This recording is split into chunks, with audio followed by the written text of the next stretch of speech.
अस्सलाम वालेकुम guys, welcome to our channel English with Saad, जहाँ पे आप सीखते हो इंग्लिश। सो गाइज, आज के इस लेसन में, आज के इस वीडियो में हम देखने वाले हैं कुछ ऐसे फ्रेजेस जो कम्युनिकेशन करने के टाइम, इंग्लिश कम्युनिकेट करने के टाइम पे आपको बहुत ज़्यादा काम आएंगे। और अगर आप इसको यूज़ करोगे तो ऑब्वियसली आपकी जो बेसिक इंग्लिश है वो एडवांस लेवल पे चली जाएगी। So without wasting any time start करते हैं। तो हमारा जो सबसे पहला फ्रेज है वो है ring up. Okay, ring up इसका मतलब होता है to call someone on phone. Okay, किसी को फोन करना। अब उमूमन क्या होता है कि हम क्या करते हैं, जो रिंग अप की जगह हम क्या यूज करते हैं, टू कॉल समवन, उसको कॉल लगा दे भाई, इसको कॉल लगा दे, ये भी सही है।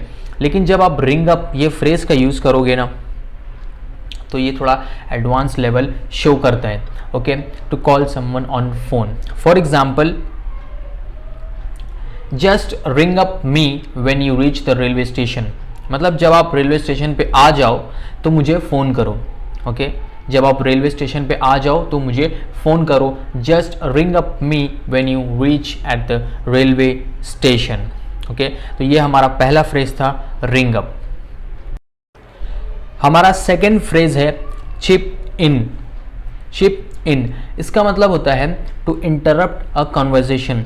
फॉर एग्जाम्पल, कोई बात कर रहा हो, ओके, कोई दो लोग या दो से ज़्यादा लोग बात कर रहे हैं, अगर उनकी कन्वर्सेशन को कोई इंटरप्ट कर देता है, वो अपनी बात कर रहे हैं लेकिन कोई आगे बीच में उसको कुछ बोल दे, या फिर आप किसी से बात कर रहे हो और आपको कोई आगे बीच में कुछ ऐसा बोलता है जो आपको सही नहीं लगता है, और किसी की भी कन्वर्सेशन को इंटरप्ट करना विदाउट आस्किंग देम, ये सही चीज़ नहीं है। ओके, कोई बात कर रहा है, उनकी बात खत्म हो जाए तो बात करना चाहिए, ज़्यादा यही बेहतर है।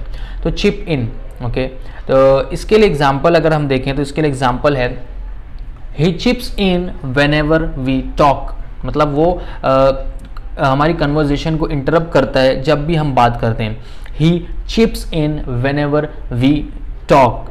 अब यहाँ पे चिप्स इसके लिए कहा जा रहा है, या ये वो खाने वाले चिप्स नहीं है, ये प्रेजेंट, मतलब प्रेजेंट के जो टेंस होता है उसको बता रहा है। तो यहाँ पे यही आएगा, he chips in whenever we talk. मतलब हम जब बात करते हैं तो हमारी कन्वर्सेशन को वो इंटरप्ट कर देता है। Our next phrase is put down. Put down. Okay, इसका मतलब नॉर्मली तो ऐसा हो जाएगा कि पुट डाउन के उसको नीचे रख दो, लेकिन जब आप फ्रेज की तरह पे इसको यूज करोगे तो इसका मतलब होता है टू क्रिटिसाइज और इंसल्ट समवन। ओके, किसी को इंसल्ट करना, किसी को क्रिटिसाइज करना। ओके, तो जब ऐसा कुछ वाकया पेश होता है तो हम इस फ्रेज का यूज करते हैं, पुट डाउन टू क्रिटिसाइज और इंसल्ट समवन। इसके लिए एग्जांपल है, Why did you try to put him down at the party? तुमने उसे इंसल्ट करने की कोशिश क्यों की थी पार्टी में। Okay, Why did you try to put him down at the party? मतलब उसे इंसल्ट करने की, उसे क्रिटिसाइज करने की कोशिश आपने क्यों की। ओके, तो ये हमारा फ्रेज था, put down. Our next phrase is own up. Okay, own up का मतलब क्या होता है, एतराफ़ करना। To admit to have done something wrong. मतलब अपने जुर्म का एतराफ़ कर लेना कि आपने कुछ गलत किया है। ओके, आपने पास्ट में कुछ गलत किया या फिर प्रेजेंट में कुछ गलती हो गई, तो मतलब वो लोगों से छुपा हुआ है लेकिन आप एतराफ़ करते हो, या फिर कोई एतराफ़ कर लेता है, ओन अप कर लेता है कि भाई मैंने ये चीज़, ये नुकसान किया है, इसका जिम्मेदार मैं हूँ। ओके, मान लेता है वो, तो उसे कहेंगे own up. Example, whosoever did this just own up, I won't punish him. जो कोई भी ये किया है, ओके, जो कोई भी ये किया है, जस्ट ओन अप मतलब जस्ट एडमिट कर ले वो कि उसने ये किया है। आई वॉन्ट पनिश हिम, मैं उसको पनिश नहीं करूँगा। Okay, I want punish him. whosoever did this just own up, I won't punish him. So guys, ये था हमारा फोर्थ फ्रेज, ओन अप। और फ्रेजेस यूज करा करो ज़्यादा से ज़्यादा इंग्लिश लैंग्वेज में। ओके, तो ये आपकी इमेज पे एक अच्छा इंप्रेशन देता है। ओके, नेक्स्ट फ्रेज है किक आउट। किक आउट मतलब, ये तो आपको पढ़ के ही समझ में आ गया होगा कि इसका मतलब क्या होगा। Kick out means to expel. Okay, निकाल देना। Kick out, to kick out someone और something.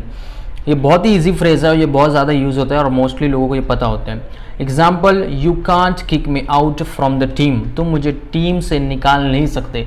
You can't kick me out from the team. So sixth phrase is link up. Okay, link up इसका मतलब क्या होता है? लिंक बनाना, act of connecting things. Okay, act to connecting things मतलब link बनाना, लोगों से रिलेशन बनाना। ओके, सो इसके लिए एग्जांपल है। Okay, in order to grow your business I will have to link up with my customers. मतलब तिजारत को बढ़ाने के लिए लिंक अप करना पड़ेगा। किसके साथ लिंक अप करना पड़ेगा? कस्टमर्स के साथ। In order to grow my business I will have to link up with customer. So link up मतलब connecting of two things. Okay, दो चीज़ में लिंक अप करना, क्योंकि अगर एक बिजनेसमैन का कस्टमर से अच्छा रिलेशन रहेगा तो ऑब्वियसली वो बहुत आगे जाएगा, नहीं तो बंद हो जाएगा। So the next phrase is clean up. Okay, clean up means to clean, साफ सफाई करना। Okay, clean up. अब ज़्यादातर लोग क्या है इसके क्लीन सिंपली यूज़ करते हैं कि you have to clean your room, your room should be clean, ऐसे यूज़ करते हैं। लेकिन आप ज़्यादातर देखना जो हाउस कीपिंग डिपार्टमेंट में काम करते हैं ना, तो अगर उनके यहाँ अगर थोड़ी बहुत इंग्लिश चलती होगी तो वो लोग ऐसे ही वर्क करते हैं कि क्लीन अप मतलब साफ़ कर दो, साफ़ कर दो या साफ़ करना चाहिए ऑब्वियसली। सो इसके लिए एग्जाम्पल है, clean up your room if you want food. Okay, clean up your room if you want food मतलब किसी बच्चे को कहा गया कि अपना रूम को पहले साफ करो, उसके बाद आपको खाना मिलेगा।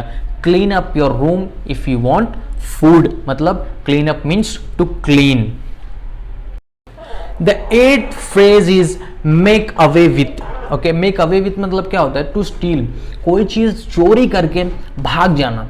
ओके, मेक अवे, कोई चीज़ चोरी होती है तो ऑब्वियसली कोई चीज़ जो अगर चोर जब चोरी करता है तो वहाँ खड़ा तो नहीं रहता है ना कि लोग आएंगे मुझे और क्या बोलते हैं, तो ऐसा नहीं होता है।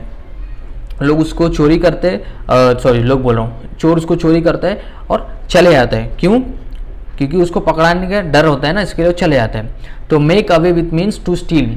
Example, the thief made away with all the gold. The thief made away with all the golds मतलब चोर ने क्या किया?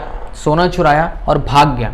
Okay, the thief made away with all the golds, सोना चुराया और चला गया। So make away with means to steal something from somewhere. Okay, चोरी करने के इसमें आता है।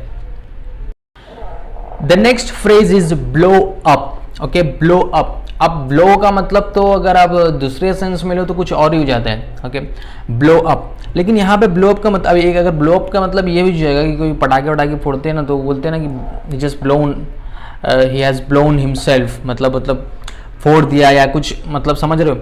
लेकिन यहाँ पे ब्लो अप का मतलब क्या होता है? टू बिकम एंग्री सडनली मतलब अचानक से बहुत ज़्यादा गुस्से में आ जाना। ओके, एंग्री भी यूज़ करते हैं पब्लिक, लेकिन अगर आप फ्रेजेस में ऐसे छोटे छोटे फ्रेजेस यूज़ करोगे तो ये ज़्यादा बेटर रहेगा। Okay, blow up to become angry suddenly. इसके लिए एग्जाम्पल है, example, no need to blow up at me. आपको मतलब कोई ज़रूरत नहीं मेरे ऊपर गुस्सा करने की। No need to blow up at me, मेरे ऊपर गुस्सा करने की कोई भी ज़रूरत हाजत नहीं आपको। Blow up to become angry suddenly.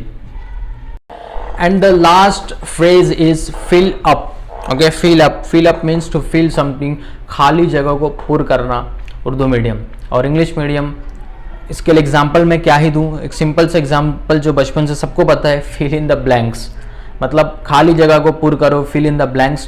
वैसे ये भी एक एग्जाम्पल है, ये तो है एग्जाम्पल, और एक एग्जाम्पल अगर चाहिए तो उसके लिए ये भी एग्जाम्पल है कि fill this box with biscuits। Fill this box with biscuits मतलब इस बॉक्स को बिस्किट से भर दो। ओके, सो गाइज ये थे हमारे 10 फ्रेजेस।